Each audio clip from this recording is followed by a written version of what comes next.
అనర్హత పిటిషన్ల విచారణ సందర్భంగా అసెంబ్లీ పరిసరాల్లో ఆంక్షలు విధిస్తూ ఇచ్చిన బులెటిన్ పూర్తిగా నియంతృత్వంతో రాజ్యాంగ నిబంధనలు తుంగలో తొక్కేలా ఉందని బీఆర్ఎస్ నేత దాసోజు శ్రవణ్ ఆరోపించారు. సుప్రీంకోర్టు రాజ్యాంగ బెంచ్ విచారణ కూడా లైవ్లో చూసే అవకాశం ఉందని, ఇదేమైనా గూడు పుట్టానీయా, ఎవరిని రక్షించేందుకు ఈ నిబంధనలని ప్రశ్నించారు. నియంతృత్వ ధోరణితో ఇచ్చిన బులెటిన్లను ఉపసంహరించుకోవాలని సభాపతి ప్రసాద్ కుమార్కు లేఖ రాసినట్లు తెలిపిన శ్రవణ్, విచారణ లైవ్ స్ట్రీమింగ్ కు అవకాశం ఇవ్వాలని కోరారు. మా గౌరవం, but I don't think he's working according to his conscience. ఆయన రాజ్యాంగ ధర్మం ప్రకారంగా పనిచేస్తున్నారు, రేవంత్ రెడ్డి గారి ధర్మం ప్రకారంగా పనిచేస్తున్నట్టుగా ఉంది.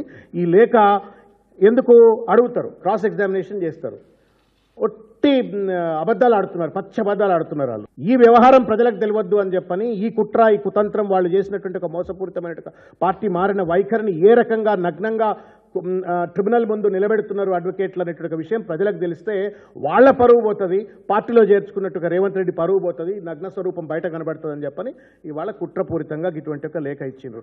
ఇదేమన్నా నిజాం జమానా? ఇదేమన్నా ఈ 2 ఏళ్లలోనే, ఇంకా 2 ఏళ్ళు కూడా పూర్తి కాలే, 3,48,000 కోట్ల రూపాయల అప్పు. ఇది other than off budget borrowings. Off budget borrowings అంటే ఈ కార్పొరేషన్స్ వీళ్ళ దగ్గర నుండి కూడా తెస్తారు, అదొక దగ్గర 1,00,000 కోట్లు ఉంటాయి. అంటే ఖాయా పియా కుచ్ నహీ, చేసింది ఏమీ లేదు, లక్షల కోట్ల రూపాయల అప్పు.